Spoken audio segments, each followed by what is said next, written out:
Kay Vess, the underworld's favorite new scoundrel.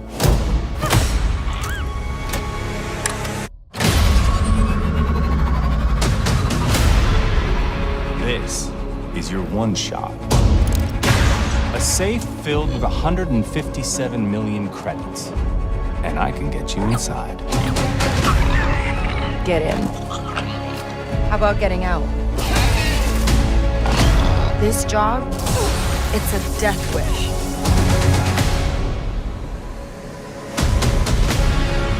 Your lives are over. Your family, friends, gone. There's nowhere in the galaxy you can hide.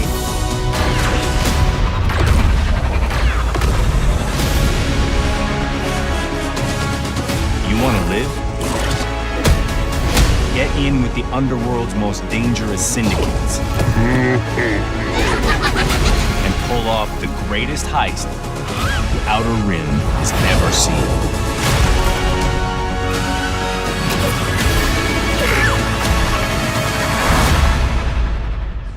I'm in.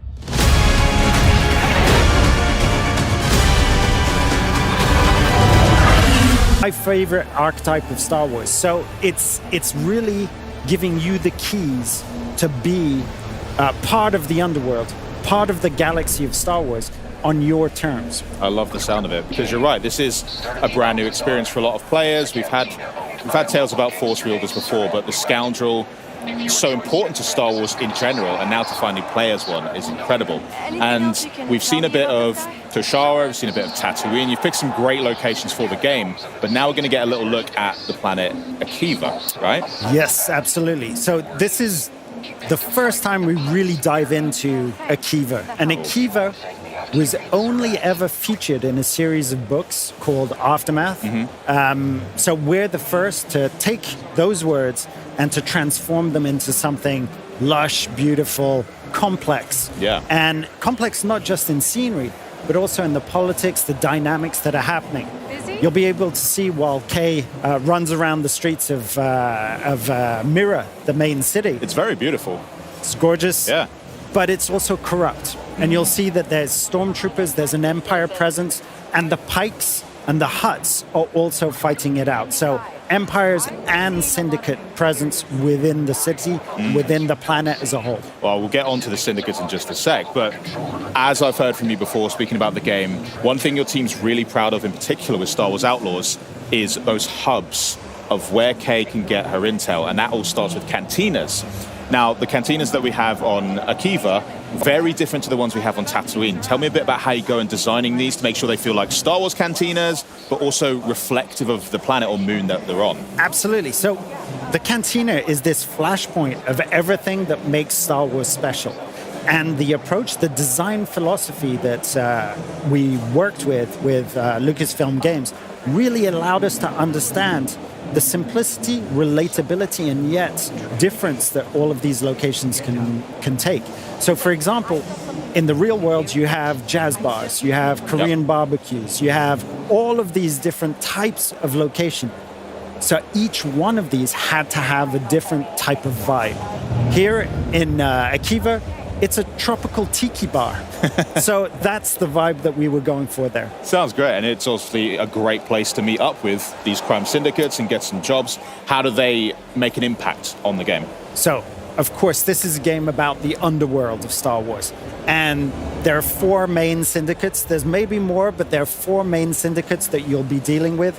The Pikes, the Hutts, the Ashiga clan that we created with Lucasfilm Games, and the Crimson Dawn. And you, as an outlaw, are going to be able to work on your reputation with each one of those.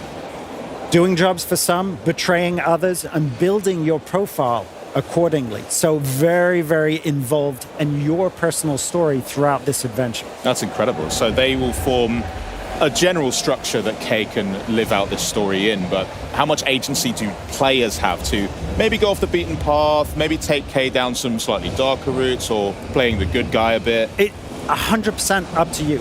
So for example, here, this is the first time we ever show this quest. And it's a quest where you've landed in Akiva, your main focus is to go pick up a droid smith. a droid smith that you need to pull off this heist that we've been talking about. 157 million credits, that's a lot of not credits. Not bad, yeah. And to do that, you're going to have to upgrade your equipment, which we're doing there. We're making sure that your loadout is the right one. You jump on your speeder, and you'll be able to be distracted by curiosity on the way. So you're speeding off, you're on the way. It's quite a journey, and on that journey, you're going to be able to do jumps, tricks. Nice. The bike is based on a motocross, so it feels visceral as well. Right. And you'll be able to come across different things. Like here we have an Imperial shuttle landing. Do you go and mingle with those people? Do you mess around with the Empire at this point? Or do you save it for a little bit later on? Because guess what? That droid smith, he's going to be located in an Imperial compound. Oh, just our luck. Just our luck. Well, how well equipped can the player be to tackle? That's not a compound, that's a fortress. I mean, what does Kay bring to the table to be able to deal with these kind of scenarios? Well, she's got to have the equipment to be able to do that. And that starts off with things like your binoculars to be able to scope the different opportunities. There's not just one way in, there are several ways in. The surest way to meet a very certain end is to go in guns blazing, because this is the Empire we're talking about. Yeah. So it's a massive force in front of you. We're going to go stealth. Okay. And binoculars, one thing, blaster, another, Nyx, incredibly important. Let's just have a taste of how Kay uses Nyx. Okay. She's going to be sending me across and attacking, clawing the hell out of that stormtrooper. I feel bad for the guy. You shouldn't. He's there.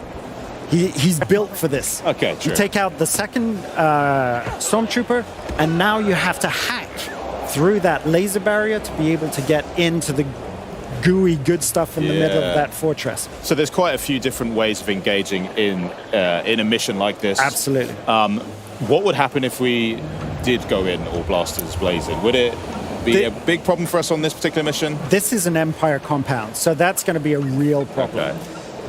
I'll take your advice on One of the conditions is that you don't set off the alarm, because if the alarm sets off, you're going to shut down that compound. Fair enough. You may revisit the compound later on to be able to steal more stuff and to really find all of the treasures. And there, you can do it the way you want. But ATSTs, guarding the door, you've got a blaster and Nyx. Do you really want to put yourself in that sort of situation? I could take my chances, honestly. Earlier on, though, we did see with Kay's using her blaster now, but before that, she was working on it a bit on her workbench. Yes. Inside the Trailblazer. What is that all about? Is that like upgrading? Or? Yeah, that's absolutely upgrading your weapon. Okay. Because we want this to be about a resourceful underdog. And a resourceful underdog, they have one main tool that you can upgrade. You can have a charge blast, which is like a rocket launcher. What? And plasma, which is the regular blaster, right, with speed mode to it, so it feels like an automatic weapon. And you have one function, which is the shock function, which we'll see a little bit later on. Nice. I love the way that she even moves around. Like you mentioned before, Scoundrel Archetype's one of your favorites, but the movements of Kay, the mannerisms, the swagger really communicates that so well. It's something that we worked on Division 2. Right. Those are trained military agents, civilian agents, but with military training. Here we wanted a resourceful underdog. So you have to have that different movement. But all of those mannerisms and that sort of swagger that you see there, that's Umberly, who brought that to the character, and she'll be able to tell you all about it. Okay, great. I'll make sure to. One thing that I want to point out as well, we did just talk about the blaster a little bit. We're getting to see some of the action over there. Nice shot, by the way. The sound of it, too. I mean, in Star Wars, there are so many sounds that are iconic. Players, when we listen to them, it makes the hair on our If you close your eyes and think TIE Fighter. Yeah, TIE Fighter. I'm thinking like the seismic charge. Yep. Oh, man, yeah. But Kay's blaster also has a really satisfying punch to it. So tell me about the process for making sure that you're designing a weapon sound-wise, the feel of it, the look of it, making sure it's authentically Star Wars, but also brand new, something that you've created. we have to get inspiration from the past, get inspiration from the original trilogy, because this adventure happens in between Empire Strikes Back and Return of the Jedi. Right. So we had access to all of those things. And then the pleasure is looking at that, working with that, and coming up with something that sounds new and that become its own sound. And that extends from the sound design to, the music of the piece, which I think is remarkable. We heard it gorgeous. in the trailer. It's fantastic. Anytime I hear the horns, honestly, I'm goosebumps. It's crazy. So we finally find our droid smith here then, I guess. Yeah, who's not particularly happy to see you. So I'm not going to spoil the story, but the droid smith, Gadik, has a past with you. Okay. And he's ended up working with the Empire, so he's made some really bad decisions. Oh dear, as well. yeah. It's not great. I mean, he's already got a protocol droid firing a gun at us. I never thought I'd see that. But I got a problem with a gatekeeper droid. now that's caught his interest. That's caught his interest. Interesting. There's a real challenge. There's a real opportunity. It's not motivated by the credits, but tinkering around with some new tech. I like That's it. what catches his eye. I could get on with this guy. But the problem is, once we extract Gadik, we have to get out as well, right? And that's where the blaster comes into its full right. use. Nice. So this is going to be part of one of those main quests. Mm-hmm. It's a linear quest, and there's a whole path where you explode into the combats, and you use all of the tools at your disposal. Right. Before we edited a little segment which was a puzzle room. Right, we didn't want to spoil the puzzle. We didn't want to spoil the traversal. We wanted to focus on the real action of this piece. Great. And now we're getting some serious combat because there was no chance to sneak there. Everybody's just ripped over and saw us immediately. Let's just escape. But this is where Kay sort of comes into her own, because scoundrels, they love to improvise. They're good under pressure.